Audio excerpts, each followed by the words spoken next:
I was talking to a priest friend of mine a few months ago. We were actually talking about priests who struggle in their first couple years of priesthood.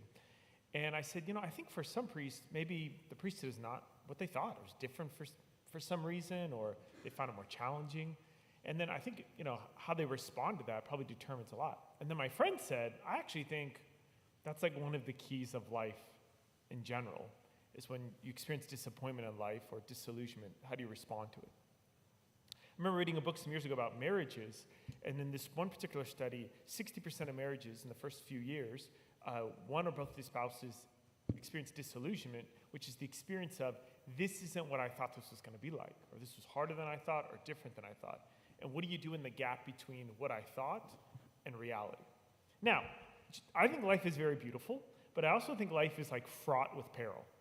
I think it's hard to be a little kid, to be in junior high, to be in high school, to be in college. I just think every stage of life has its own challenges and temptations, and yeah.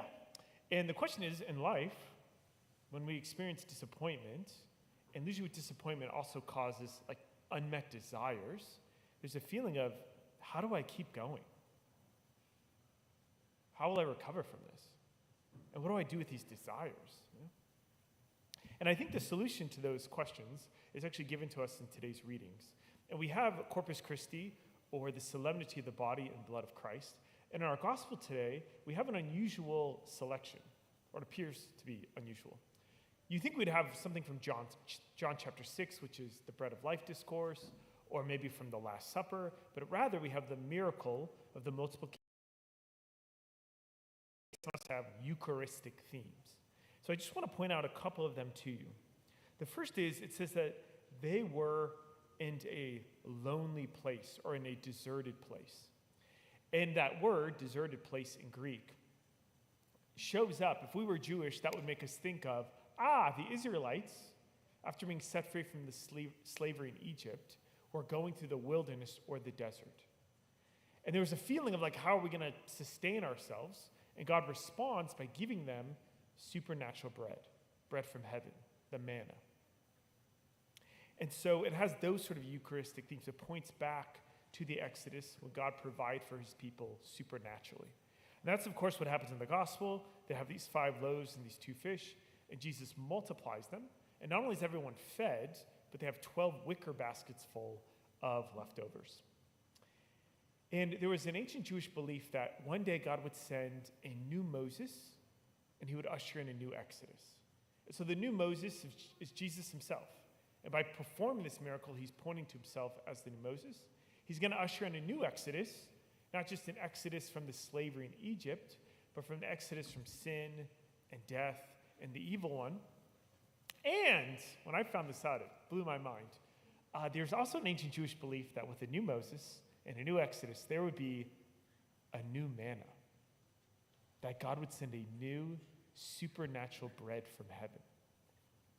This is from the Jewish literature at the time. It says this, "And it shall come to pass when all is accomplished, that the Messiah, the new Moses, shall then begin to be revealed. And it shall come to pass at that selfsame time that the treasure of manna shall again descend from on high, and they will eat of it in those years." So there's a Jewish belief when this Messiah, this new Moses, shows up, he's going to bring with us a new manna. Of course, in John chapter 6, Jesus tells them, your ancestors ate the manna in the desert and they died. Whoever eats this bread will live forever.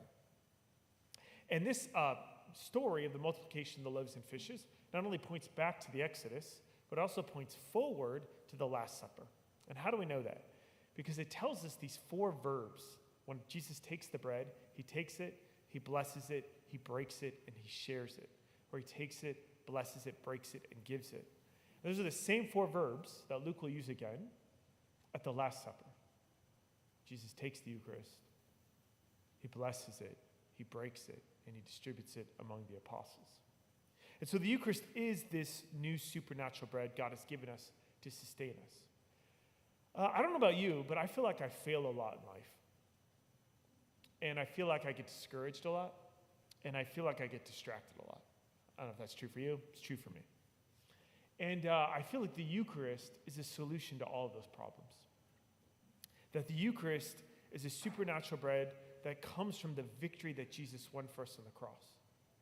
And when I feel discouraged, it's his body, blood, soul, and divinity to allow me to share in his victory. It's also meant to sustain me through life. That you and I are pilgrims. Our true home is heaven. And as we're traveling through this life, when we experience disappointment, when life punches us, it's like, this is what I thought it was going to be like. This is really hard. How am I going to keep going? I want the Eucharist. And what do I do with all these desires? I want to bring him to Jesus. And Jesus is most present to me in the Eucharist. And friends, the Eucharist, what we celebrate at Mass, is really Jesus, which means that to the degree that we love Jesus, we should love the Eucharist.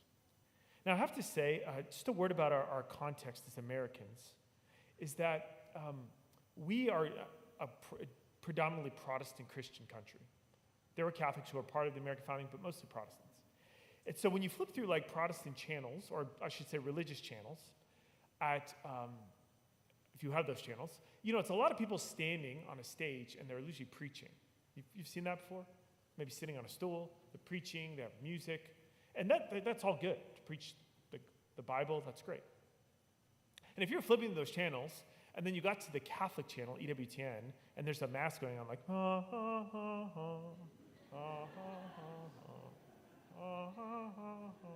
you'd be like, what on earth is that? And you're just like, that's weird. And you keep flipping through the channels. It's so weird.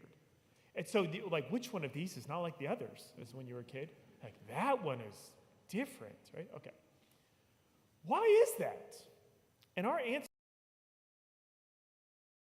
is it's Jesus' fault. Thank you. Jesus is the reason why we have this. I was recently saw this video on the internet of this Orthodox priest, and he said when you walk into your church, he said there are really only two fundamental options. You either see a stage or you see an altar. Whoa. And why do we have an altar at the center of our church? And this comes straight from the second reading that we just heard. This is what Paul says. I've received from the Lord what I also handed on to you. Paul's like, I got this from Jesus, from the Lord. He said, I'm handing this on to you. And that word hand on or hand over in Latin is traditio. It's where we get the word tradition from. Paul goes on, that the Lord Jesus, on the night he was handed over, took bread, and after he had given thanks, he broke it and said, this is my body that is for you. Do this in remembrance of me. Paul's letters are actually written before many of the Gospels. Some people think this is one of our first references to the Eucharist. And Paul is saying, I received this from Jesus himself. It wasn't my idea. It wasn't the apostles' idea. Jesus gave this to us. And so when you come to a Mass, although it might look strange to some Christians because they're familiar with the Bible, that they don't realize the Bible is fulfilled in the Mass. The Bible is like the menu, and the Mass is like the meal. Because the thing about the Old Testament is like the Old Covenant.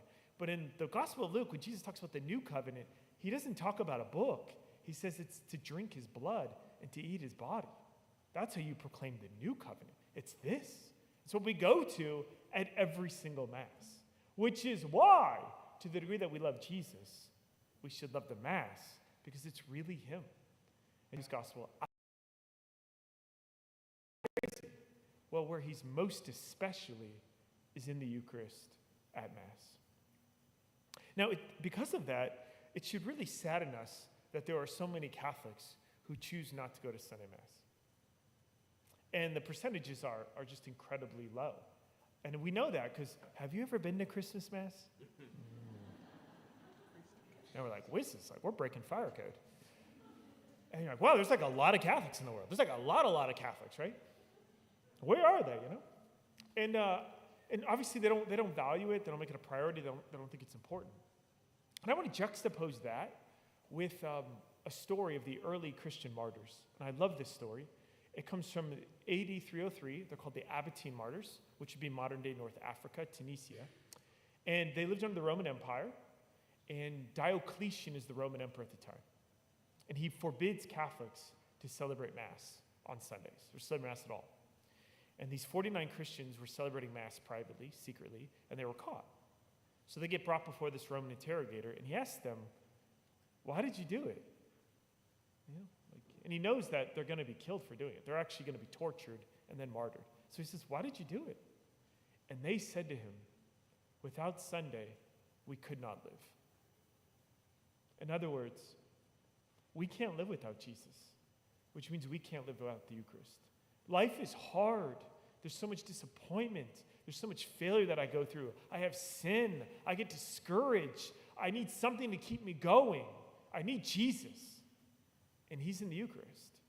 And so you're saying my life is in danger if I go to Mass, but I'm telling you I don't have a life without the Mass because I need Jesus to be the center of my life.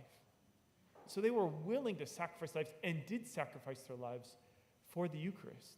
And we juxtapose that with how sometimes we travel and we think, I couldn't get to Mass, it was too hard. I would have to look up a church, I'd have to drive like 30 minutes, And people were willing to die for it because that's how much they love the Eucharist. And so for us who are here at Sunday, we should show our Catholic friends, especially our fallen away Catholic friends, that the Eucharist really is Jesus. And one of the ways we do that is by our own love for it.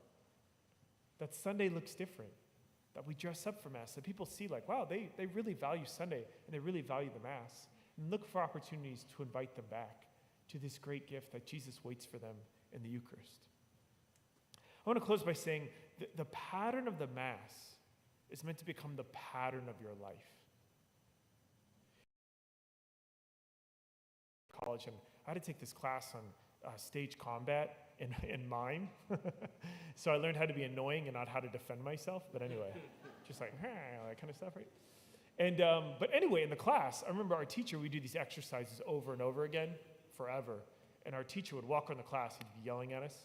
He would say, put it in your body, put it in your body, put it in your body. And his point was, once you form a habit, your body just knows it. It's like if you play an instrument, you don't play it for a long time, and you go back, you're like, I still remember all these things. It's like in my fingers, And when you come to Mass, and you take, and you bless, and you break, and you share, what Jesus does to the Eucharist, he wants to do to you. And if you take in the Eucharist, which is taken, blessed, broken, and shared, what Jesus does to the Eucharist, he's trying to do to you. He wants to take you, he wants to bless you, he wants to break you and share you. Break me? What does he want to break me with? Well, to share means to give, means to love. I'm meant to be given in love to others. So the Lord wants to break me of anything that prevents me from loving. My sin, my pride, my lust, my greed, my fear, my self-sufficiency, my pettiness, my unforgiveness, all the things that take away from my life, from real life, from having joy and real joy. So the Lord wants to break me from that so that I can give myself in love. And every time I come to Mass, every time I make an act of faith, every time I participate in Mass, every time I receive Jesus worthily in the Eucharist in a state of grace, I'm becoming more and more like him. He's taking me, blessing me, breaking me of my sin, and giving me back to the world out of love. And that's the secret to life, is to learn how to love. So brothers and sisters, Jesus is really here in the Eucharist. And when we experience fear, discouragement, failure, we need this. We need the bread of supernatural life. We need the bread of victory. We need Jesus himself, who says, I will sustain you.